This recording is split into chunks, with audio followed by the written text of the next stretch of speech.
भारतीय सेना तेजी से बदलते युद्ध के स्वरूप के अनुरूप खुद को आधुनिक बना रही है। इसी दिशा में अब एक बड़ा और ऐतिहासिक कदम उठाया जा रहा है।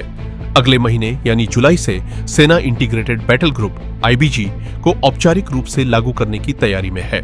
माना जा रहा है कि यह बदलाव भारतीय सेना की युद्ध क्षमता, त्वरित प्रतिक्रिया और सीमाओं पर तैनाती की रणनीति को नई मजबूती देगा। इंटीग्रेटेड बैटल ग्रुप यानी आईबीजी एक स्वायत्त ब्रिगेड स्तर की संयुक्त युद्धक इकाई होगी। इसमें पैदल सेना, बख्तरबंद वाहन, तोपखाना, इंजीनियरिंग, संचार, वायु रक्षा, लॉजिस्टिक्स और अन्य जरूरी सैन्य संसाधन एक ही कमान के तहत काम करेंगे। इसका उद्देश्य किसी भी सीमावर्ती क्षेत्र में कम समय के भीतर पूरी युद्ध क्षमता के साथ सेना की तैनाती सुनिश्चित करना है।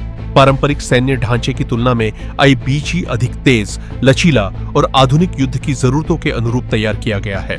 इससे निर्णय लेने और कार्रवाई करने का समय कम होगा, जबकि विभिन्न हथियार प्रणालियों के बीच बेहतर तालमेल स्थापित किया जा सकेगा।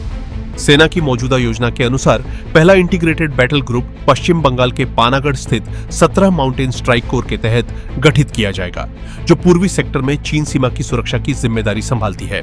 शुरुआती चरण में 4 इंटीग्रेटेड बैटल ग्रुप और एक अलग फायर सपोर्ट ग्रुप बनाने की योजना है।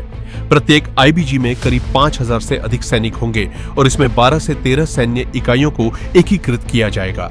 हर ग्रुप की कमान मेजर जनरल स्तर के अधिकारी के हाथों में होगी। यह बदलाव ऐसे समय में हो रहा है जब एलओसी और एलएसी दोनों पर सुरक्षा चुनौतियां लगातार बढ़ रही हैं। आधुनिक युद्ध अब केवल सैनिकों की संख्या पर नहीं, बल्कि तेज निर्णय, नेटवर्क आधारित ऑपरेशन, संयुक्त कार्रवाई और तकनीकी समन्वय पर निर्भर करता है। आईबीजी इसी नई सैन्य सोच का हिस्सा है।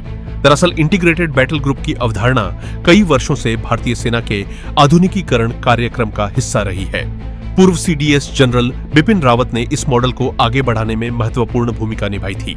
कई सैन्य अभ्यासों और परीक्षणों के बाद अब इसे जमीनी स्तर पर लागू करने की तैयारी पूरी हो चुकी है।